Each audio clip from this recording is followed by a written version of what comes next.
आज की इस वीडियो में हम आपको बताएंगे मेट्रोजिल 400 टैबलेट के बारे में। दोस्तों आज हम इस वीडियो के माध्यम से इस टैबलेट के बारे में आपको कंप्लीट नॉलेज देंगे। आज इस वीडियो के माध्यम से हम आपको बताएंगे इस टैबलेट के बारे में, यह टैबलेट कैसे काम करती है और किस डिजीज़ में इस टैबलेट का उपयोग किया जाता है, क्या इसके साइड इफ़ेक्ट होते हैं और किस तरह की यह टैबलेट होती है और इसकी क्या डोज होती है। और इस टैबलेट के बारे में जानेंगे क्या यह टैबलेट जो लोग ड्रिंकिंग करते हैं, जो ड्रिंक करते हैं, क्या यह टैबलेट उन पेशेंट को दी जा सकती है या नहीं दी जा सकती है।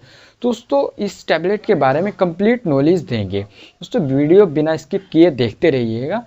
दोस्तों यदि आपने हमारा चैनल अभी तक सब्सक्राइब नहीं किया है, हमारा चैनल सब्सक्राइब करें, वीडियो लाइक करें, कमेंट करें और शेयर करें। चलिए दोस्तों जान लेते हैं इसके टैबलेट के बारे में। तो टैबलेट जो होती है इंटेस्टाइनल इन्फेक्शन को ठीक करने के लिए बहुत ही अच्छी टैबलेट होती है, बहुत ही अच्छा इसका रिजल्ट है जो इंटेस्टाइनल इन्फेक्शन वगैरह होता है उसको ठीक करने के लिए। दोस्तों यदि जो मेट्रोनिडाजोल जो इसके अंदर साल्ट होता है, इसके बारे में यदि इसकी स्ट्रेंथ के बारे में बात करें, किस स्ट्रेंथ में यह मार्केट में अवेलेबल होता है या किस स्ट्रेंथ में यह आता है, तो यह आपको मार्केट में 200 मिलीग्राम की स्ट्रेंथ में और 400 मिलीग्राम की स्ट्रेंथ में, 250 मिलीग्राम की स्ट्रेंथ में और 500 मिलीग्राम की स्ट्रेंथ में यह मार्केट में आपको देखने को मिलता है। दोस्तों यह जो मेट्रोनिडाजोल होता है यह सिरप फॉर्म में, टैबलेट फॉर्म में और जेल फॉर्म में, तीनों फॉर्म में यह मार्केट में अवेलेबल होता है। दोस्तों आज की इस वीडियो में हम आपको बताएंगे टैबलेट फॉर्म में, जो टैबलेट के बारे में बात कर रहे हैं हम आज की वीडियो में, हम टैबलेट के बारे में आपको कंप्लीट नॉलेज देंगे।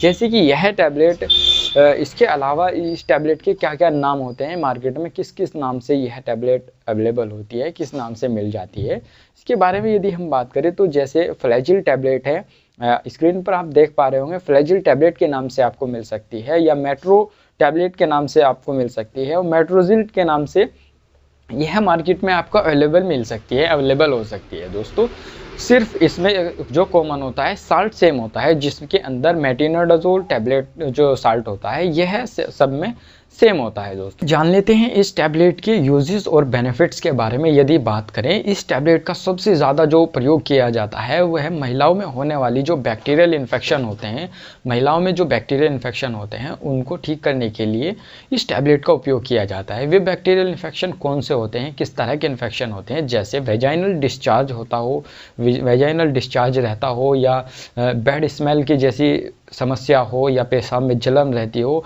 इस तरह की जो मेडिसिन है तब यह टैबलेट आप उस पेशेंट को दे सकते हैं। इसके अलावा पेल्विक इन्फ्लेमेटरी डिजीज़, यदि किसी को पेल्विक इन्फ्लेमेटरी डिजीज़ है जिसके कारण महिलाओं में ओवेरी और यूटेरस में वगैरह में, जो ओवेरी और यूटेरस वगैरह होता है इसमें इन्फेक्शन बना रहता है, इन्फेक्शन हो जाता है, तब भी यह टैबलेट आप उस पेशेंट को दे सकते हैं। यह सब समस्याओं को ठीक करने के लिए यह टैबलेट का प्रयोग आप कर सकते हैं। इसके अलावा मेट्रोजिल 400 का प्रयोग आप महिलाओं के जननांगों में होने वाली इचिंग या डिस्चार्ज वगैरह की जो समस्या होती है उनको ठीक करने के लिए भी इस टैबलेट का उपयोग आप कर सकते हैं। इसके अलावा यदि किसी को निमोनिया हो गया हो, या लंग इन्फेक्शन हो गया हो, या इंटेस्टाइनल इन्फेक्शन हो गया हो, या एक्स्ट्रा इंटेस्टाइनल इन्फेक्शन हो गया हो, या स्टमक इन्फेक्शन हो गया हो, इस तरह के जो इन्फेक्शन होते हैं दोस्तों, उन सभी इन्फेक्शनों को ठीक करने के लिए भी इस टैबलेट का उपयोग मेट्रोनिडाजोल 400 mg की स्ट्रेंथ में, जो इसका नाम मेट्रोजिल 400 होता है दोस्तों, इस टैबलेट का उपयोग किया जाता है।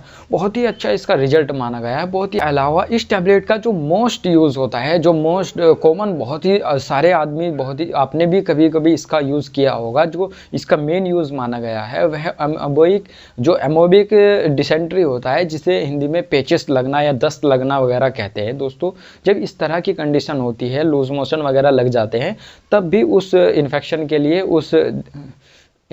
लिए भी इस टैबलेट का उपयोग किया जाता है।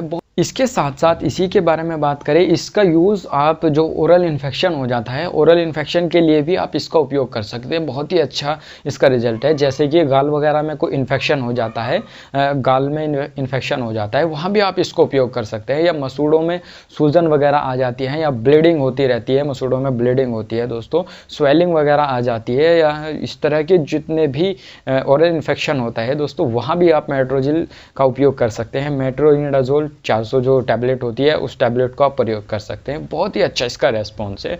दोस्तों अभी तक हमने आपको बताया मेट्रोनिडाजोल 400 के यूजेस और बेनिफिट्स के बारे में। अभी इसकी जान लेते हैं इसके साइड इफ़ेक्ट के बारे में। जी हाँ फ्रेंड्स, बहुत सारी टैबलेट ऐसी होती है जिसके यूजेस भी बहुत ही अच्छे होते हैं, पर कोई थोड़े बहुत इसके साइड इफ़ेक्ट भी हो जाते हैं। जिस तरह यदि साइड इफ़ेक्ट के बारे में बात करें, बहुत ही कॉमन से साइड इफ़ेक्ट हैं जो बहुत ही कम केस में किसी पेशेंट में यह साइड इफ़ेक्ट देखे गए हैं। जिस तरह से ये कुछ इस तरह से साइड इफ़ेक्ट हैं जैसे नोज़िया, वोमिटिंग, डायरिया वगैरह। जैसे कि हम दस्तों में यह टैबलेट लेते हैं तो थोड़े से जो दस्त होते हैं, जो डायरिया होता है दोस्तों, वह बढ़ जाते हैं दोस्तों, हेडेक हो जाता है, ड्राइनेस वगैरह इसी तरह की कोई समस्या देखने को मिल सकती है। या जीभ में जो जीभ होती है हमारी, उसमें सूजन वगैरह आ जाती है दोस्तों। यदि इसके अलावा भी कोई आपको कोई साइड इफ़ेक्ट नज़र आ रहा है, कोई साइड इफ़ेक्ट दिखाई दे रहा है दोस्तों, यह टैबलेट आप तुरंत रोक करके आप अपने डॉक्टर से कंसल्ट कर सकते हैं, अपने डॉक्टर से सलाह ले सकते हैं। दोस्तों साइड इफ़ेक्ट बताने के बाद में यदि मैं आपको बताऊं, दोस्तों साइड इफ़ेक्ट हमने आपको बता दिए हैं किस तरह के क्या साइड इफ़ेक्ट हो सकते हैं। इसके बाद हम जान लेते हैं वह कौन से पेशेंट होते हैं, कौन से ऐसे पेशेंट होते हैं जिनको यह टैबलेट नहीं देनी चाहिए, जिनको यह टैबलेट अवॉइड करनी चाहिए। दोस्तों उसके बारे में यदि हम बात करें, नंबर 1 पर आता है यदि कोई पेशेंट मेंटली डिसऑर्डर है तो उस कंडीशन में उस पेशेंट को यह टैबलेट नहीं देनी चाहिए। नंबर 2 बात करें न्यूरोलॉजिकल डिजीज़ होती हैं दोस्तों, यदि उसको किसी तरह की कोई न्यूरोलॉजिकल डिजीज़ है तब भी यह टैबलेट उस पेशेंट को नहीं देनी चाहिए। इसके अलावा ब्लड रिलेटेड कोई डिजीज़ वगैरह हो, ब्लड रिलेटेड अगर कोई डिसीज़ है, कोई इन्फेक्शन है, तब भी यह टैबलेट उसको नहीं देनी चाहिए, अवॉइड करनी चाहिए। दोस्तों यदि कोई लेडी प्रेग्नेंट है दोस्तों, प्रेग्नेंट वगैरह है, तब भी यह टैबलेट उस पेशेंट को नहीं देनी चाहिए। उस समस्या को किसी और दवाई से या किसी और तरीके से सही करनी चाहिए, ठीक करनी चाहिए, उस टैबलेट को नहीं देनी चाहिए। दोस्तों अब यह बताने के बाद यदि आपको हम बताएं इसके डोज के बारे में, क्या इसकी डोज होती है, किस तरह यह टैबलेट दी जाती है। दोस्तों यदि डोज के बारे में हम बात करें तो अमोबेक डिसेंट्री होता है जिसमें दस्त वगैरह लग जाते हैं, उसमें इसकी अडल्ट में यदि इसकी डोज के बारे में बात करें तो इसकी जो डोज होती है वह बीडी डोज में यह टैबलेट दी जाती है। यानी कि एक टैबलेट सुबह और एक टैबलेट शाम में 7 दिन से लेकर के 14 दिन तक आप यह टैबलेट पेशेंट को दे सकते हैं। दोस्तों 14 दिन से ज़्यादा भी यह टैबलेट पेशेंट को दे सकते हैं। यह डिपेंड करता है पेशेंट की कंडीशन के आधार पर। यदि पेशेंट की कंडीशन ज़्यादा ख़राब है तो उसी के आधार पर डॉक्टर आपकी जो डोज है वह डायग्नोज कर सकते हैं, इसकी जो ड्यूरेशन है वह बढ़ा भी सकते हैं और घटा भी सकते हैं। दोस्तों आज की वीडियो में सिर्फ इतना ही। यदि इस वीडियो से रिलेटेड, इस टैबलेट से रिलेटेड आपका कोई क्वेश्चन है, कोई क्वेरी है दोस्तों, आप हमें कमेंट कर सकते हैं। तो जाते जाते आपसे एक रिक्वेस्ट है, यदि आपने हमारा चैनल अभी तक सब्सक्राइब नहीं किया है, हमारा चैनल सब्सक्राइब करें, वीडियो लाइक करें, कमेंट करें और शेयर करें। चलिए दोस्तों मिलते हैं किसी एक ऐसी ही नई वीडियो में, तब तक के लिए जय हिंद दोस्तों।